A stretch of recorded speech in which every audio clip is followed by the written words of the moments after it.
All right, we are live on Facebook. Well, everyone, thank you so much for tuning in today. I'm Matt Muscat, Marketing Director at Treadstone Mortgage. I know I've met many of you guys in the past, but I see some names I don't recognize on here. So for any of you guys, welcome. And if you do hear the faint cry in the background, that is my 4-week-old son, 4-week-old son Dashel. I keep messing his name up and calling him by our 3-year-old son's name because he's so new.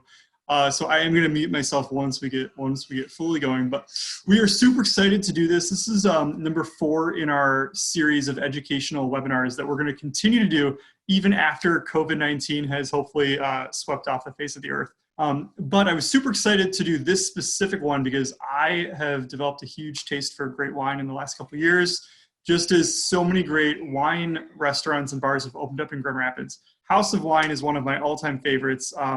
So many different times during this quarantine, I've gone there to get an amazing charcuterie board. They have some of the best salmon jerky in town. I know my buddy Mike is a huge fan of it.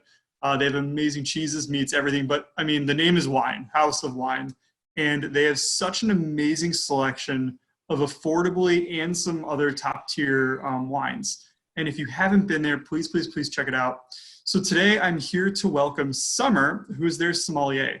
So for those of you who aren't familiar, a sommelier is like the top tier of wine experts. Quite a bit of training is involved. So we're gonna let her today walk us through how to enhance your home wine experience, everything you could do to just make your current experience that much better. After that, we're actually going to go into 2 specific wines. I know some people out there purchase those ahead of time, one red and one sparkling that I think you guys are gonna absolutely love, but also be able to love to learn about. Whether you have the wine or not, it's still going to be an amazing learning experience. And I'm now going to toss it up to Summer. Hi, everyone. Thank you so much for having me. Thanks, Matt, for that. And we're also going to hear from Jean, who is a rep of ours for the red in a little bit too. She's going to come on and kind of give us a rundown of this specific one. But yes, I love working at House of Wine. So as soon as quarantine is over, everyone come check us out. We've got lots of fun wine for everyone to try. And it's a cool experience because we let you, we pour wines by the 1-ounce taste. So you can build wine flights upon wine flights and try to your heart's content. It's a really cool experience. I'm not just saying that because I work there. I went there a lot before I worked there, so it's great. But today I wanted to talk to you guys about, like Matt said, kind of drinking wine at home since we're all stuck at home. And I'm going to talk to you kind of about how to taste wine and what you're looking for when you're tasting things, and then how to pair wine with food and kind of how to stock your home cellar based on those things.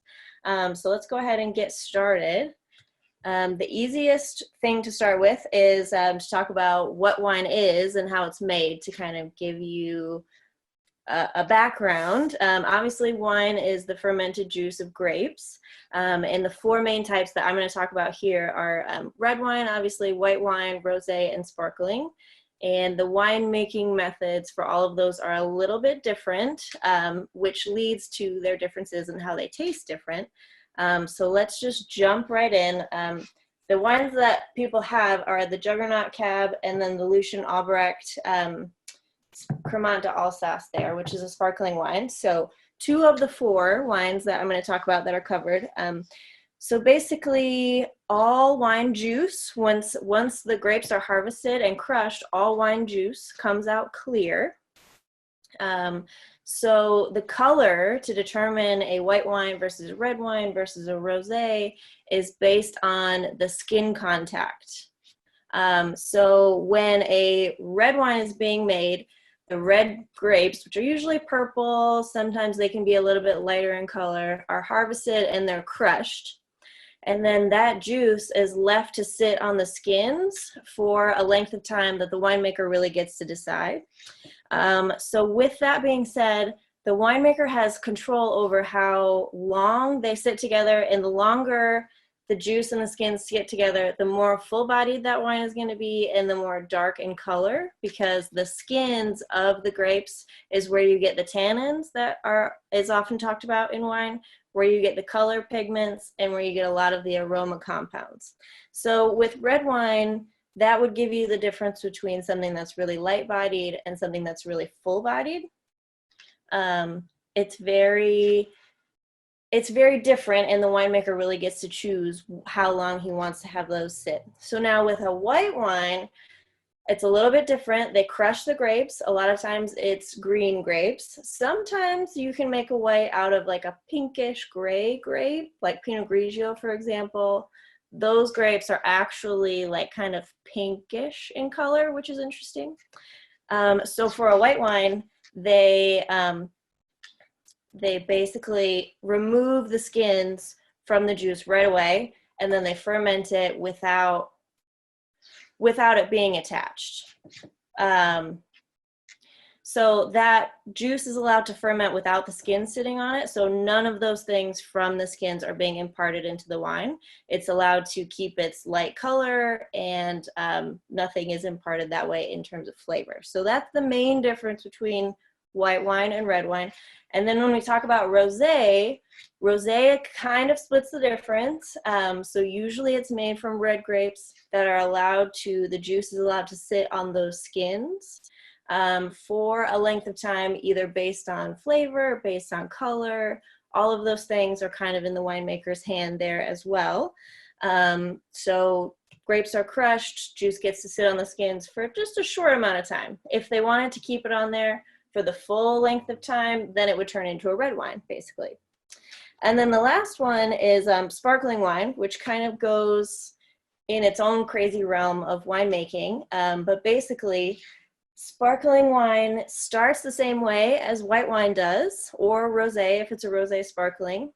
And then the bubbles get added in via a secondary fermentation. So the initial fermentation when making wine is that alcohol portion, converting the grape juice into wine, right, via yeast. So the secondary fermentation that happens in terms of making champagne versus like Prosecco is something that happens after that initial fermentation has happened. And there are two main ways that happens. The first one being the champagne method. Traditional method, champenois method. That secondary fermentation actually happens in the bottle, which is pretty hard to do and labor intensive, and lots of cool things happen with that. The other way that it happens is in a large tank. So that would be like Prosecco in style. The wine is fermented in its initial ferment. The secondary fermentation happens in a big stainless steel tank, and those bubbles are kind of bigger, and then once they're like fully bubbly, then it's bottled and corked. So that's basically the quick and dirty behind winemaking. There's obviously a ton else that happens. I just didn't want to overwhelm you on the first one. So if you have any questions, feel free to reach out to me, but I'm going to move on for time's sake. Okay, so now that we know how wine is made, super easy. Winemaking is not easy, but I wanted to just make sure that you had the easy version of it. The next thing I'm going to talk about is when you're tasting wine, what you want to be looking for, smelling, tasting, all of those kind of things. So this is when we can go ahead and get our wines out and actually like drink and do the fun part. Okay, so when we're talking about assessing a wine for its flavor profile and its body, we want to start by kind of looking at it and smelling it, basically two things that aren't as fun as actually drinking it are. But when you're talking about a red wine versus a white wine, color kind of makes a difference. And then mostly when you're smelling the wine, your taste buds and your like olfactory lobe are really connected. So a lot of what you're tasting comes from smell. So that would be when you would kind of swirl and smell and kind of see what you're smelling. The idea behind swirling is just to release the esters and the aroma compounds in the wine. Basically, you're basically trying to aerate it a little bit, have it open up a little bit in the glass, and then you're just smelling it, seeing what's in there, seeing what you think. And you can do it for sparkling wine as well. Both things are good there. So from there, when we're tasting it, there are four main things, and Gian's going to come on in a minute and talk about the cab. So I'm going to kind of start with the sparkling wine. But when we're talking about the four main things that we're tasting for when we're kind of assessing a wine and trying to determine its body, determine its flavor profile, are the acid, the sweetness, the alcohol, and the tannin. So I'm going to explain all those things in detail. But basically, when you're tasting a wine, you kind of want to judge the level of all of those things and judge whether or not it's in balance, basically. If it's in balance, usually it's a good thing. If something is kind of out of balance, the wine will feel a little out of whack. So let's smell the first one.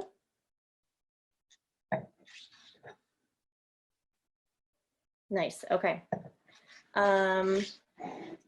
So when we're talking about this, the main thing that what we're going to start with when we're tasting is acid.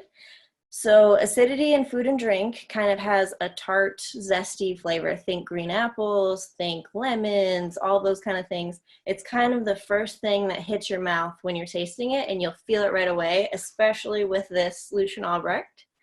So to give you a little background on this guy, Lucien Albrecht is from Alsace. So it's a Cremant d'Alsace, which basically Cremant means it's a sparkling wine that's done in that champagne method.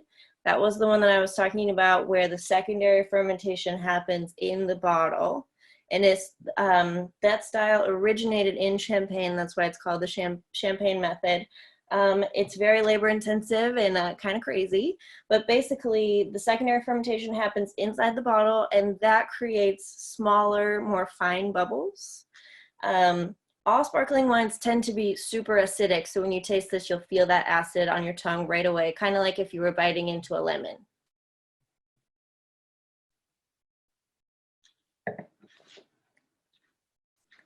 You kind of feel it high-toned on your tongue there, and your mouth sort of rushes with saliva, and you can kind of sense that tingling kind of sensation on your tongue. That's acid coming through. It's the same as taking a bite out of a lemon, basically. But so when we're talking about acid, usually white wines come to mind. White wines tend to have a lot more acid than red wines do, and specifically sparkling wines have even more acid than a lot of still white wines do. It's all those things are really elevated with sparkling wine. Red wines, the converse of kind of acid is that tannin character, which I think Jean is on here. Does she want to go ahead and talk about the Juggernaut while she's here? Sure. Hi, everyone. It is an honor and a pleasure to be with you guys, and I want to thank you. I'm a huge fan of Pure Michigan, and next time I get to Grand Rapids, I'm going to come to House of Wine. I've been to Grand Rapids at Kingma, am I saying it right, to do tastings.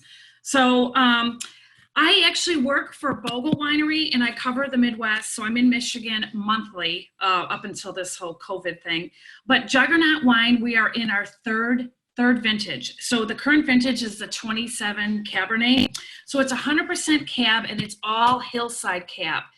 And I'm sure you're like, well, what does that mean? Well, hillside cab means all the grapes are grown on a hill. And the harder the grape has to work, the harder the vine has to work, the smaller the grape and the bigger the wine. So this wine is all hillside cab, and the appellation where we source it from is Sierra Foothills, Lake County, Sonoma, and Livermore Valley. All this wine is aged 14 months in French oak, and this is our third vintage. So we started small, and this wine has really, really taken off. It's a $20 bottle of wine, but it drinks like a $30 to $40 bottle of wine. And I'm sure you're wondering, why the lion? We've gotten a lot of those questions. So we came out with the name Juggernaut, but then we had to wait and get it trademarked. So Juggernaut, if you look it up in the dictionary, means an unstoppable force. And we actually had a Russian artist do this label, and it's a wild kind of lion. So I had a friend call me from Freak Show, and he goes, what are you trying to imitate us? Which we're not, and their winery is actually down the road from us. So I know The funny thing is with the younger generation, they buy off labels, believe it or not. So we had to come up with something crazy and kooky, because Bogle's kind of, we're old school. We're like your mom and dad's wine. So this is the new wave of the future, going after crazy labels. But believe it or not, this is also an amazing, amazing bottle of wine. We started so small that now we're on our third vintage, and people are begging us for this wine. So it's a good problem to have. Hope you like it. It's deep and velvety. It ages so well in the bottle. So no matter what vintage you have, it'll taste better if you lay it down in your cellar or in your basement, at the proper temperature. So if there's any questions, I don't know how to do questions on Zoom though. Feel free and reach out to me or Summer, and I appreciate you guys having me. We can take any questions all via the chat function. So if anyone asks a question via the chat function on Zoom, I will pitch it to our amazing experts. Okay. And one note, the Bogle family owns this, but their name's not on it because it's a separate venture, because our wines are 10 or less. And this is a big one. We want more on premise, because we're not big on premise. We're big retail. But the Bogle family is so committed to this wine that they bought one of the ranches. So if you go to juggernautwines.com, it's our separate website, and scroll down. We have 2 cool videos you can view on the ranches and all the hillside. You'll get to see, it's very informative and really neat. Cool. We love this wine. We sell a ton of this. We sell a ton of this wine. It's great for everyone. It's great for entry-level cab drinkers, and it's great for people who, like Camus. It's like that bridge wine where it's affordable, but still over-delivers for its price. We sell a ton of this. Totally. No, thank you. And so Summer, much. I can't wait to meet you live when this is all over and I get to Grand Rapids. Yay! Jean, are there any other wines we'd want to check out from the same winemaker? Yes. So it's funny you bring that up. We're actually testing in Chicago, New York, New Jersey, and we're going to blow it up next year. We are going to have a Juggernaut Russian River Pinot Noir. But I can actually get you samples from Mary, who I think is your rep. It's another good one that's our little bit of our higher end is the Phantom. The Phantom used to be a seasonal wine, and it's the best blend we make. And it's aged 24 months, 2 years in American oak, and every year it gets amazing ratings. So that's one I highly recommend. For those and people out there, yeah. And that sounds amazing. I'm sure everyone out here would love to try it. For people that aren't familiar with like the winemaking process, like what does putting it in, 24 months in French oak or, 5 years in French oak, what does that do to the wine? What does it add in terms of complexity? Well, that's a great question. So it adds a lot of flavor. So we're a gentle giant, Bogle, and I've worked for Hess, I've worked for Kendall Jackson through my career. And it's interesting because Bogle we make wine that over delivers for the price point. So we put everything in American oak barrels except our rosé and Sauv Blanc. And what it does is it adds flavor, and we keep reusing these barrels. And we don't use, if some wineries use wood chips, and it just doesn't give it just doesn't give the wine the flavor it needs. So if any of you were to come out to California and call me up and say we want to go to Bogle, you would be blown away how many barrels we have. And we actually turn our barrels every week. We're overturning barrels. And our Chardonnay, it's literally 6 months in a barrel, and all the reds see 1 year in barrel. So we've always had American oak barrels, but see, Juggernaut is new. It's pretty new. We're only in our third vintage, and we're using French oak barrels. So we started using new French oak, and now we're reusing them. But we're finding that people are just loving this wine because the aging in the French oak, whether it's French or American, it adds so much flavor to the wine and body.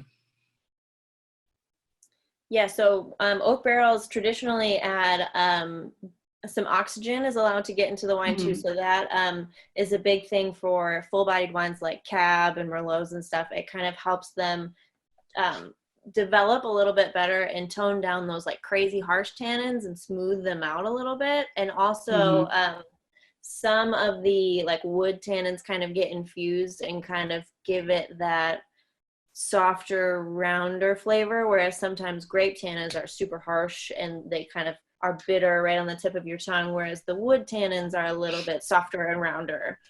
So the wines come out feeling more mature and not so short. And one of the other things that you mentioned was that it was a hillside wine. In summer, I know when I've taken some of your wine classes, part of your official series, I think you have a series that tastes like a sommelier. Yep. You mentioned, you made a comment one time that really stuck with me, and it was like, happy vines make bad wines. And so like can you kind of talk to us for a second about how the climate and the ground where the grapes are grown can really affect the flavor? Sure, yeah, and Jean, feel free to jump in whenever. Sure. But yes, so if a grapevine is being totally pampered and like living its best life, it's focusing more on producing leaves. So the green foliage that comes from that vine is really where its energy is going rather than the berry. So if a grape has to work hard, if the vine has to work harder to get water, to get nutrients from the soil, all of those kind of things, it focuses its energy on the berry rather than the green leaves. So that just adds complexity and depth to that berry. It's basically its last ditch effort to save its, fruit. Whereas if it were in super fertile soil or on a nice flat, landscape getting tons of sun, it would just grow a bunch of leaves, and then the actual berry would just kind of be lackluster. I love that. So a couple other questions. So I know one of the biggest challenges is we're all at home right now. We wish we could join Jean in California. I mean, like I can almost guarantee that 99% of people here would jump on a plane if the option was out there for them and head to Napa right now and head to California. But for those of us who our options right now are kind of grocery store, small wine store, when we walk into those stores, how can we make the best possible decision for our, it's tomorrow's Saturday. How can we make the best possible decision for our Saturday night wine buy? Totally. I would think the best way to do that is to ask the people that work there. So specifically at House of Wine, and I also work at Leon & Son on the other side of town, the people that are working there know the wines the best. So they've either, especially with House of Wine, they've either picked the wines from the distributor, they've tasted them with the winemakers, they've sometimes even visited the vineyards. So really kind of making that connection with the salesperson and kind of telling them what you're looking for, they're going to be able to steer you to wines that are exciting to them, and then B, kind of get you something that you're looking for without overextending your budget and also wasting your time, So the more you can kind of make that connection with the person that's working there, the easier your time looking through things is going to be. I love that. I feel like for me, one of the things I've noticed is that anytime I'm shopping for a bottle of wine and an expert actually tells me what I might like about the wine, all of a sudden that wine tastes that much better.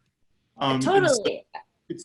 For me, it's the education factor. And the more you know, the more you can appreciate, the more things you can look for. And we're actually starting to get more questions from the audience.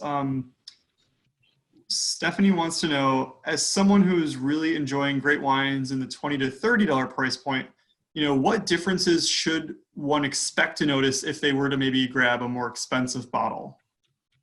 Sure. Not about the price, is it about some other major factor that we might look for? It kind of depends. So my philosophy is, especially if we're talking kind of retail, once you hit like $20 to $25, then from there, sometimes you're kind of paying for the name of things. So you're paying for either like the marketing of that wine, or you're paying because they got a really good score from a critic or something to that effect. Whereas in that kind of $20 to $25 price range, you can still get really great bottles that are either kind of like Juggernaut. I mean, we sell this guy for I want to say like $20, and it totally over delivers for that. Like I would think this is more in like the $30-$40 range. But again, that kind of comes from asking the person that's working there to get you something that, you know, over delivers for that price.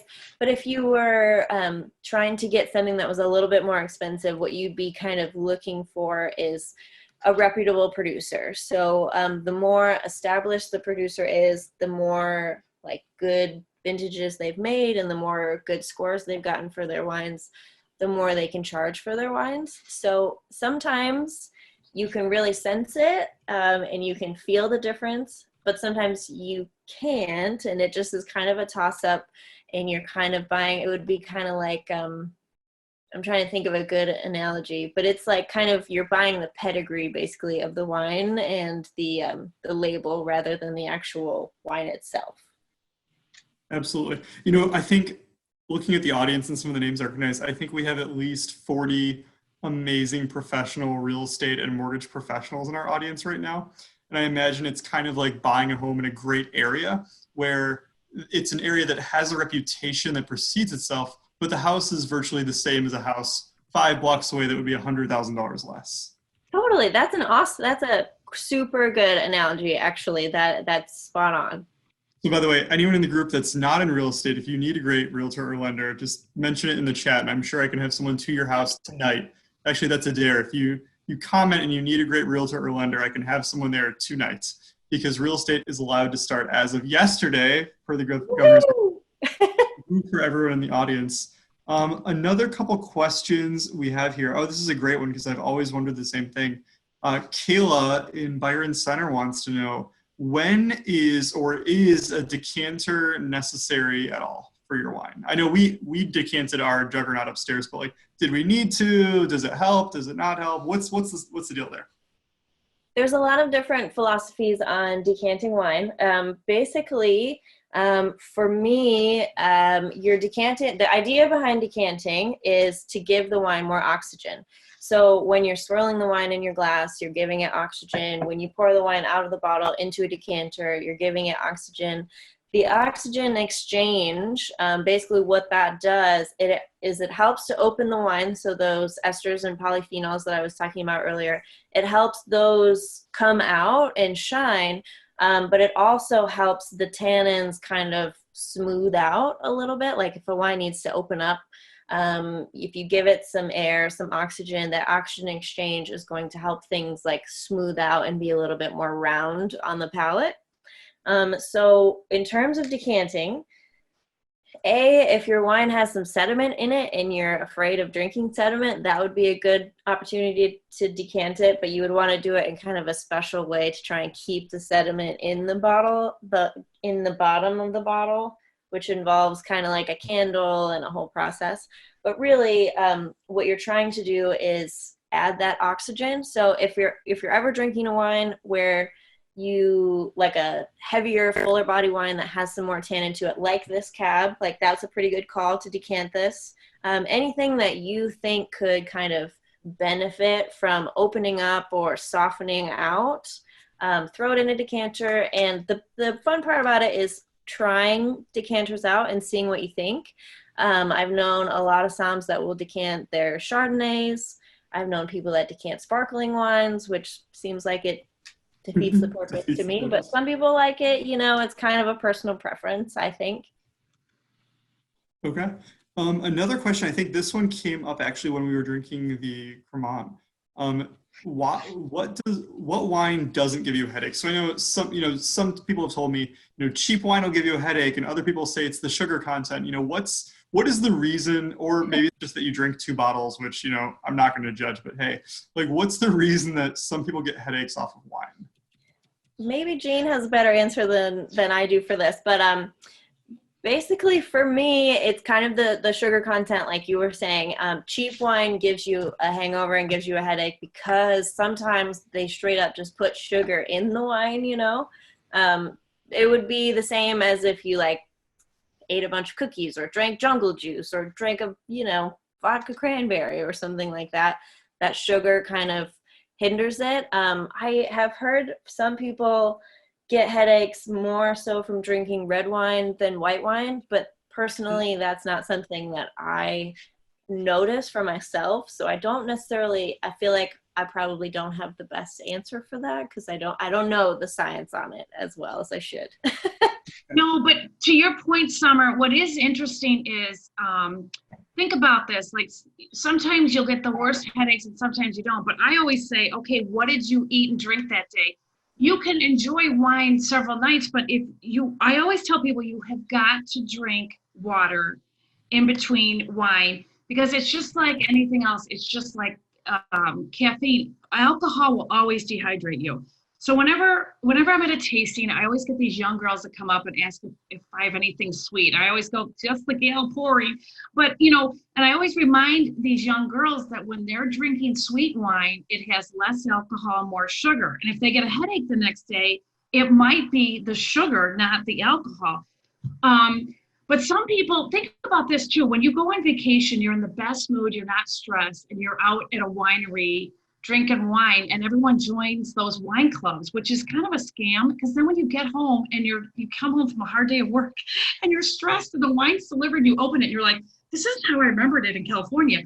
But it also has to do with, you were on vacation, you weren't stressed, you were enjoying every minute, and you were on vacation. So a lot with wine, I really feel like you will always have to enjoy it, but you always have to remember it's alcohol and you should always hydrate in between. That's my big thing. Because there's sulfites and there's alcohol in wine. It's just a natural occurrence. Absolutely. Thank you so much for that. Hopefully no one has a headache after tomorrow. And if you do, don't blame anyone on this call. Next question. This is an amazing question from Katie. I've wondered the same thing myself. She wonders, why are some years' wines better than others? What's a good year versus a bad year? And if there's such a thing, what are the good years? I know a lot of times, I've often thought like, was it a really hot year? And then if that's what matters, is a year only a good year for a certain wine or for a certain region or a certain country? Like how does the year affect the wine? So this plays right back into your question that you were asking earlier about terroir. So basically a good year versus a bad year is kind of based on the terroir of the region and the growing season. So that includes the weather and like how warm it got, how much rain there was, if there was a bunch of fog, if there was pests or bugs or hailstorms or like kind of things that were unforeseen. So to answer your question, good years are specific to microclimates and to regions. So a good year in, let's say, Napa Valley is not the same or has nothing to do with a good year, let's say, in Bordeaux, because it's all so specific to that microclimate and to that region. So a good year usually means the grapes were able to get ripe, but they weren't overripe. And basically things were kind of even and there wasn't crazy rain at the end of harvest. There wasn't crazy frost at the beginning of harvest. Like things were kind of even and those grapes were allowed to ripe in like an even manner. So a lot of times when we're thinking about wine, we kind of forget that people who are growing the vines are farmers, right? So if you think about it in like, we're all from Michigan, if we think about the apple crop, tonight there's a freeze warning, right? Or if we're talking about the cherry crop, if it freezes hard tonight and all of those apple and cherry trees kind of suffer that frost, that could lead to a bad year for the apples and for the cherries. That same principle is true with wine, and several things can attribute to a bad year versus a good year. Hail, frost, birds, all those kind of things. So good years are basically years that are kind of even keeled. The grapes are allowed to ripen to their maturity and nothing crazy happen. Awesome. That makes perfect sense. Next question we have here. Oh, and we should have asked this earlier, but Jean, how would you describe the tasting notes for the Juggernaut? What should we be smelling? What should we be tasting? What have you heard? Oh, okay. So the flavor profile is like dense, velvety, vanilla and ripe, kind of black currants. It's aged 14 months in French oak, so it should be more of your black fruit, like licorice, black currant, more along those lines. Because you do have the 2017, right? I should have asked that summer, right? Yes. Yes. Okay. Yeah, and that's our current vintage. And we tend to rush our bottling, so we're fortunate because our wines actually age extremely well in the bottle as long as it's not under a hot light or something. So this wine, if you have it in your basement or cellar, it will age extremely well. In Chicago, we have the 2016 Russian River Pinot right now, and it's tasting unbelievable. So we're testing it here. Well, I'm glad that I have one extra bottle that someone didn't claim today, because I can let that age in my basement behind me.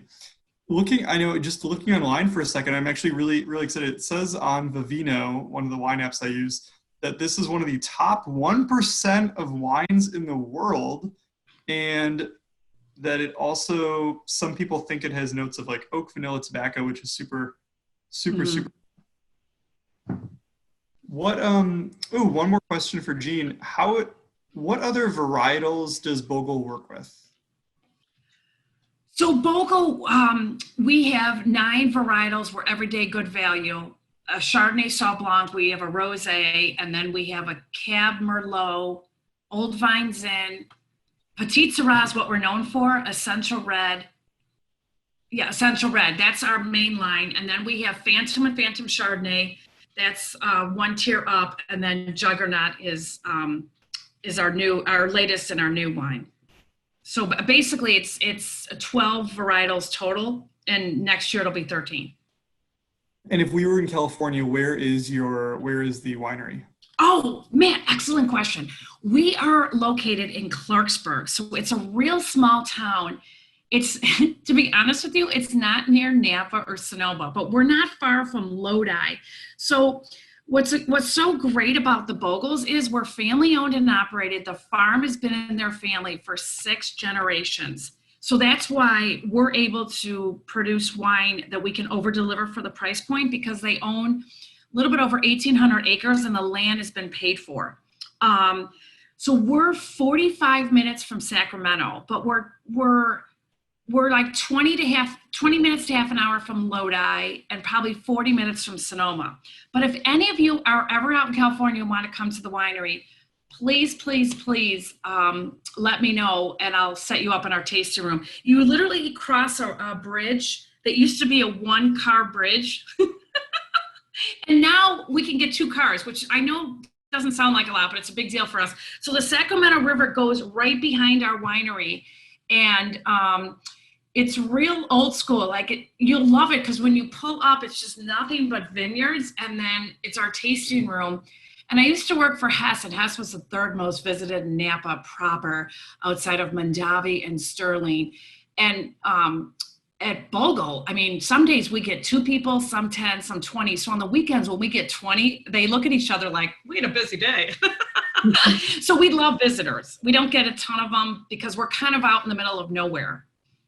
Is there a certain email address or contact information we would use to find you if we were planning a trip out there? Oh yeah, I'm not big on social media. I live under the radar. So I'm jjessie@boglewinery.com. I have gotten, just to give you a compliment where it's due, I've gotten at least 3 texts from people saying, OMG, she is so cute. I love her. She loves her job. And then OMG, she is awesome and knows her stuff. So I'm not sure if that was all about you. Some of it was probably about Summer also. But sure, it's about Summer. Come on, yes. So thank you so much. Although I think people do hate you a little bit because it's 35 and snowing. No, I live in Chicago. I live on the south side of Chicago. Nobody hates you then. Nope, I apologize. Yeah, no, nor should you. So the next question we have, I think, is for Summer. And someone wants to know, Jamie wants to know, how do you know when a wine is ready to be opened? I mean, I know some people will say, hey, you got to let this one age. Some people will say, hey, like drink your whites, save your reds. But obviously, if I buy a $7 bottle of red, I probably don't need to save it. Like, how does aging work once Yeah. you already have the bottle at home? Yeah, so aging wine, is personal preference. I know I keep saying this, but to me, wine is the most personal thing that there is. And I feel like sometimes that gets lost. Like sometimes people think there's a right and a wrong way to do wine. And to me, wine is supposed to be fun and it's amazing and just enjoy it in your own way. That being said, there are some rules of thumb to certain things. So in terms of aging wine, which I kind of skipped over this part a little bit, but I wanted to talk a little bit about tannins in wine. And this guy has lots of tannins in it. So tannins are from the skins of the grapes, and they kind of add that full-bodied feel to your mouth. And it's kind of a bitterness, but also kind of a sensation of like shrink wrap on your tongue, and you can kind of feel that texture. Those are tannins in wine. So a good rule of thumb when aging wines is if it's a wine that has a lot of tannins, the more that it ages and kind of sees oak and sees oxygen, the softer it will be. So if you're a person that doesn't love those like big full tannins kind of on your tongue, they sort of feel prickly and they feel bitter, you're a person that would want to age some wines to kind of give them a chance to settle down in the bottle and let those tannins integrate throughout the wine. And also decanting kind of is in that same vein. If you take your first sip and you're like, wow, this is really full and the tannins are right up front and it's kind of painful almost to drink, that would be a good indication that you would either want to decant it or have let it rest a little bit longer in your cellar. So that sometimes doesn't work out so well if you pulled it and you only had that one bottle and you're like, oh shoot, this probably isn't quite ready. This one, I think because of that oak that Jean was talking about, this one feels soft kind of right away, which is awesome. But some wines like big Bordeaux, things that have a ton of body and a ton of tannin, can kind of benefit from sitting in a cellar for at least a couple years, maybe like 3 or 4 years, to kind of let them integrate so that when you drink it, you're able to taste some of the flavors of the wine and not just feel that tannin. Okay. So you mentioned a word there, which I know is some people are gonna ask questions about. You mentioned to let it sit in the cellar. And, you know, I know not everyone out there has a full-on wine cellar, although all the realtors in the audience have probably seen some pretty awesome wine cellars out there.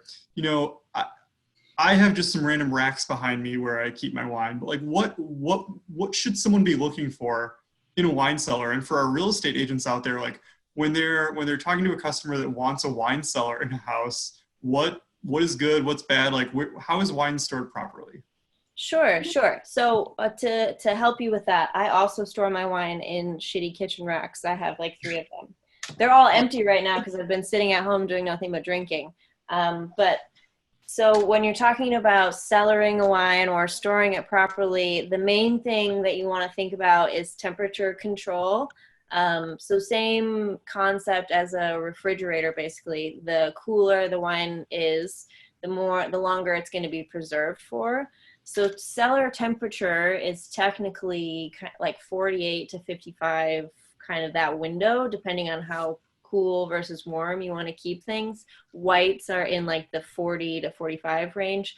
But for storing something like this, you would want to store it on its side, so that way the wine stays in contact with the cork. So if you store your wine standing straight up for a lot of years, the cork itself will kind of dry out and some of the wine can actually escape out the sides of the bottle. So that's why in good wine stores and in good restaurant cellars, you'll see the bottles either flat on an angle or kind of at a 45, so that the wine is in contact with the cork, so that the cork doesn't dry out and you don't lose any of your wine. And also the wine will oxidize, which basically means it gets too much oxygen and bad things happen. So basically temperature and keeping it on its side. And you also don't want to expose it to a lot of sunlight. Like Jean was saying, if a wine is kind of under a warm light or in the Right. sun or that kind of thing, it'll basically cook and taste kind of funky. So you want to keep it kind of hidden. So like cellars are kind of like basements, right? So they're dark. Yeah.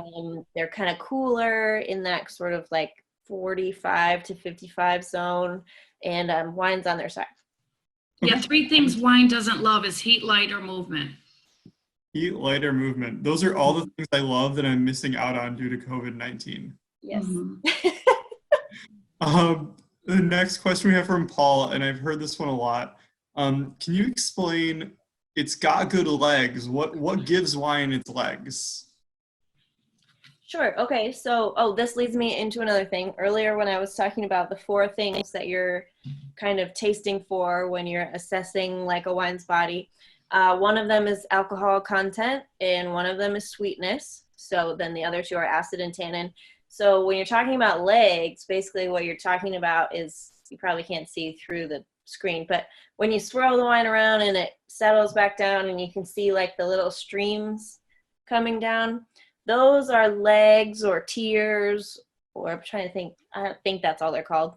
There might be more names for it, but basically what that is kind of a measure of is the alcohol level in a wine and sometimes the sweetness level. So basically it's just like the viscosity level of the wine and how much surface like tension it creates with your glass and how much it like sticks on the side. Now, if a wine stains the edge of your glass, that kind of says something about like the extraction level, the maceration time, and kind of like what kind of grape it is. As far as legs, it's more of a combination of the alcohol and the sweetness that make it kind of a fuller bodied wine that kind of stick to the side of the glass. So some people put a lot of stock in it and some people don't. I personally don't really think there's a ton of correlation between like the legs of a wine and how good it is. It just is kind of one of those things where it sort of adds to your overall perception of whether the wine is full-bodied or light-bodied. Interesting. That's awesome. And to give you a quick break, the next question is very specifically for Jean. Josh says he's come to understand that California cabs tend to be more bold than French or European cabs, but based on that thought, he would have thought that your Juggernaut was a French cab. Can you kind of speak to that? This is delicious, he says, but very subtle, as opposed to some of the really bold California cabs that he's had in the past. Right. Okay. So, and that's a great question. California, like Napa cabs are big and bold. This cab is not. It's so subtle. They wanted to make a hillside cab that is subtle but ages well and over delivers for the price point. And it just goes back to we at Bogle, the winemaking team, just tries to always make wine that over delivers for the price point. Because when we first tried this wine, we thought it was going to be a $30, $40 bottle of wine. But it is not as big and bold, but we don't source any grapes from Napa, and Napa's known for Cabernets, but ours are sourced from Lake County, Livermore County, Alexander Valley. And if you go to juggernautwines.com and scroll down, the 2 videos will be so informative on the grape growing process.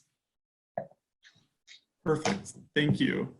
Another very specific one about the Juggernaut. Amanda wants to know more of a physical question. Why is the bottle so heavy? Like this bottle, like I know.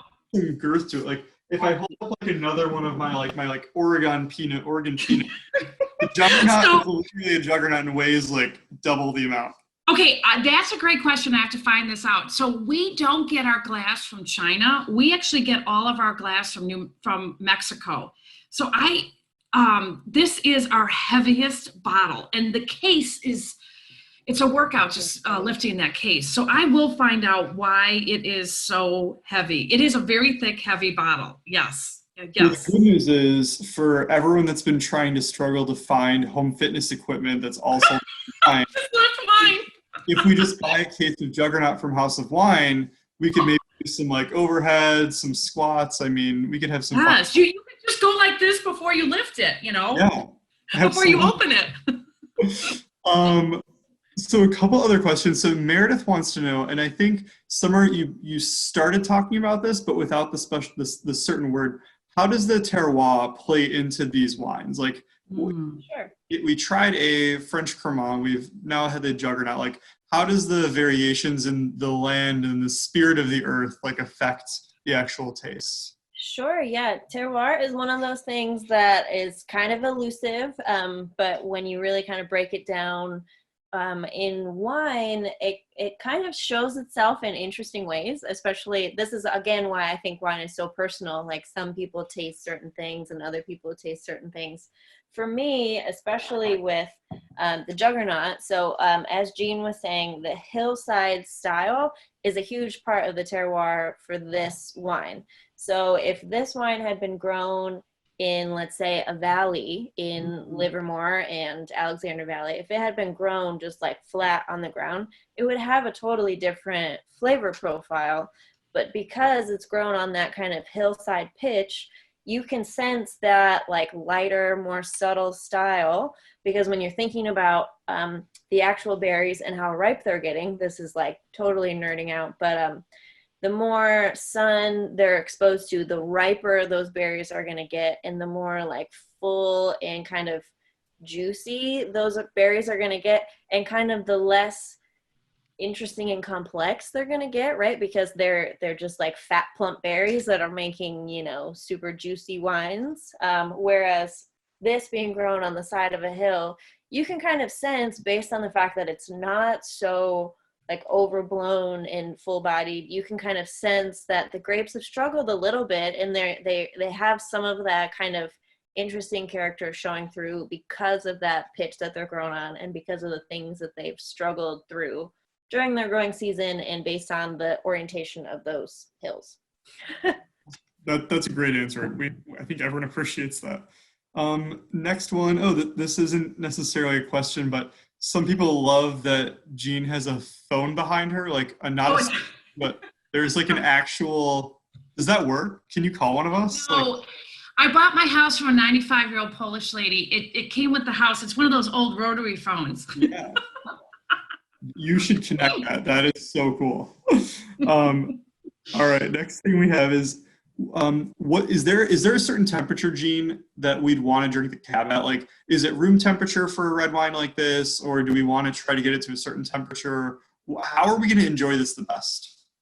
Well, I mean, I keep all my wine in the basement, and I have all my vents closed even in the dead of winter. So my basement is quite cold, but that's where all my wine is. And I personally like a little bit on the cooler side. I would think if you're drinking it in the summer, it wouldn't hurt to have it slightly chilled. What do you think, Summer? Totally, yeah. After when I left New York and all of the wines were kept in this like super cool cellar, you'd have to run downstairs and grab the bottle, and you would pour it tableside.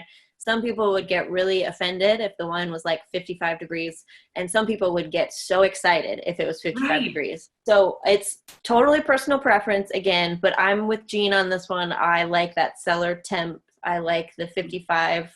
I don't like drinking anything that's warm just in general. I feel like that coolness kind of adds to the freshness of it.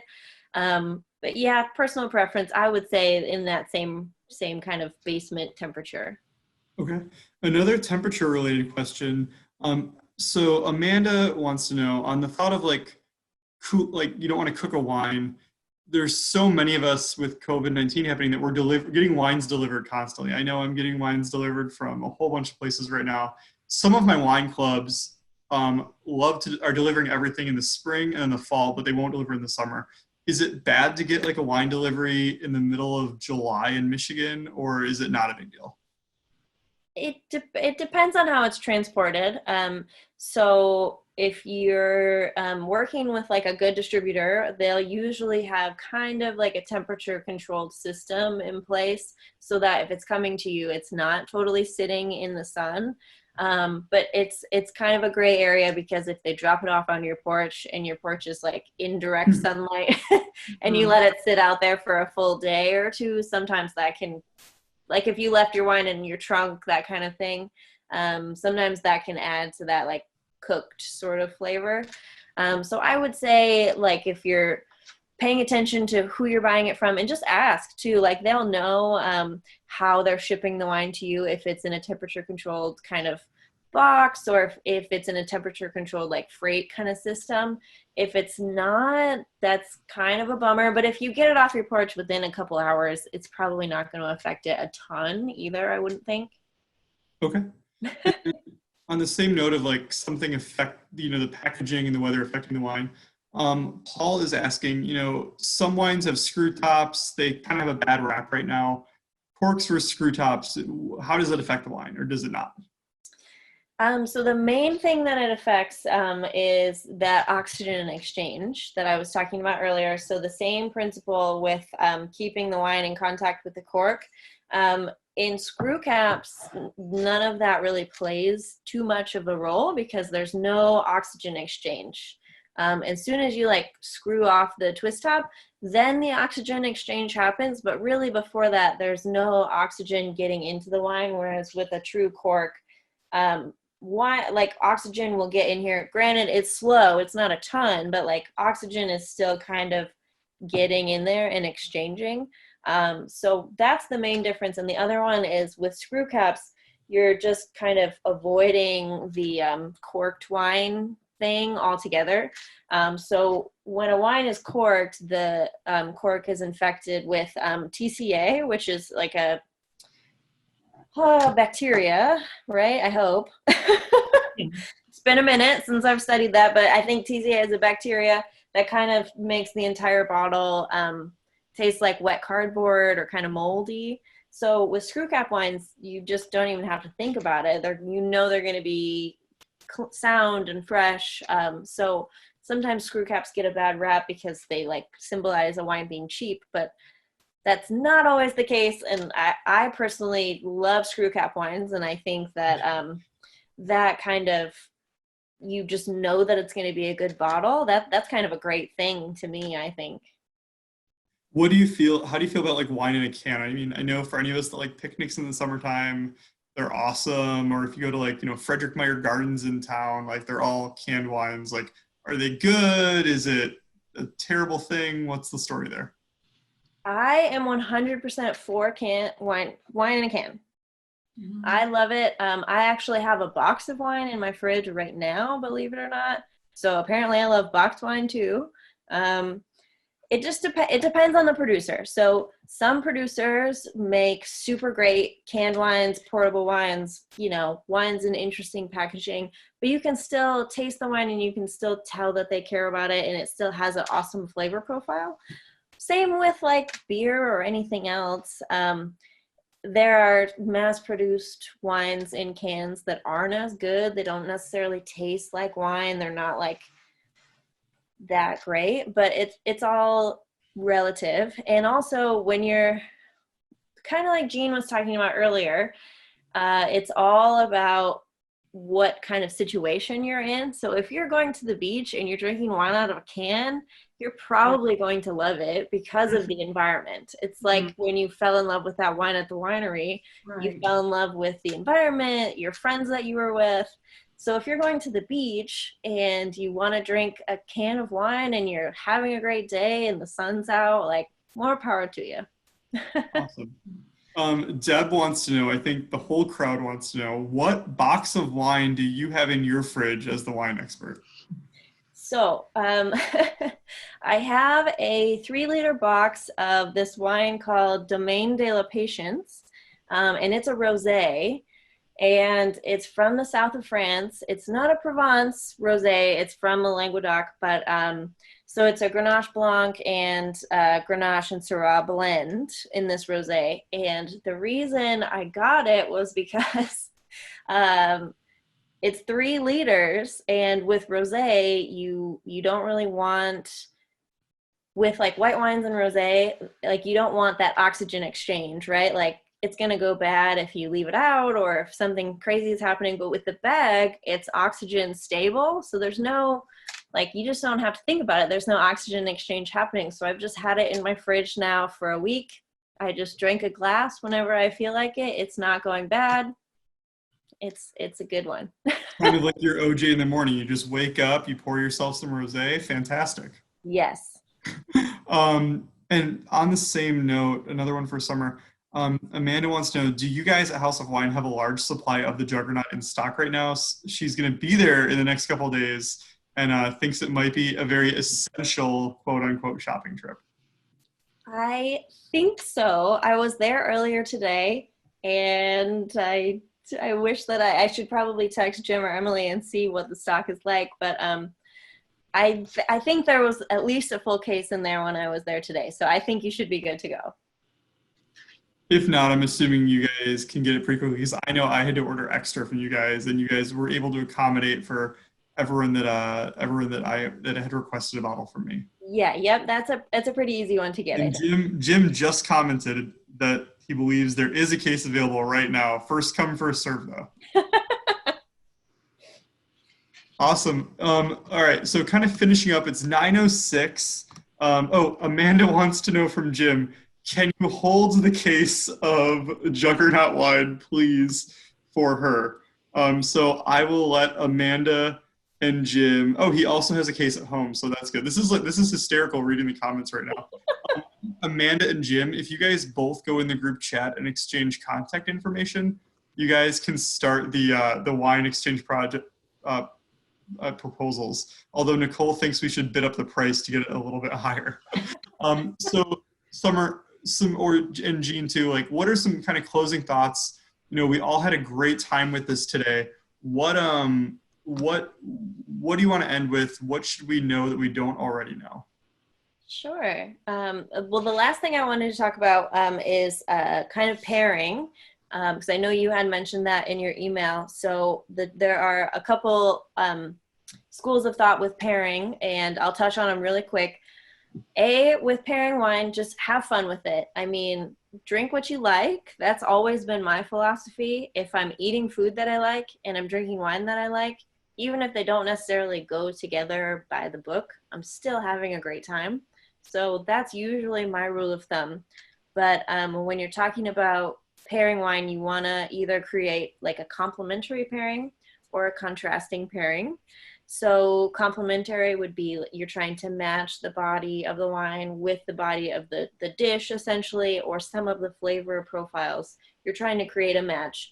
Whereas in a contrast situation, you're trying to do the opposite, right? So you'd be trying to have like a really acidic wine with a really like fatty dish to kind of cut the fat with the wine and create something that's opposing, but still goes together really well. So an example of that would be like spicy Thai food with like a semi-sweet Riesling, something like that. Whereas something that would go together would be like this cab with a big steak. Like, so two schools of thought there. You can just play around with it. Everything with wine is the more you try it and the more you get into it, the more fun it is. So I want to leave everyone with that there are no rules. There are sometimes thoughts and theories, but don't get too caught up in it. Like, drink what you like and have fun with it. Okay, awesome. Well, I just want to thank everybody, Jean, Summer, for hosting this call today.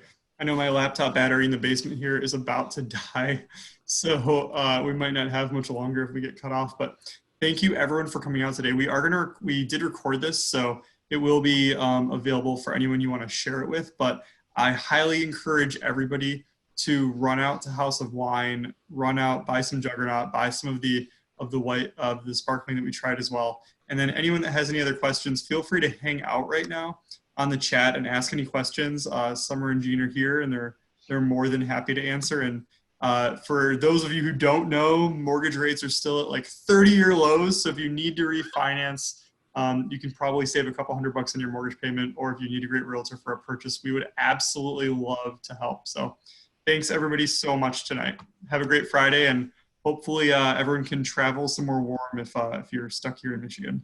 Woo! We're getting a lot of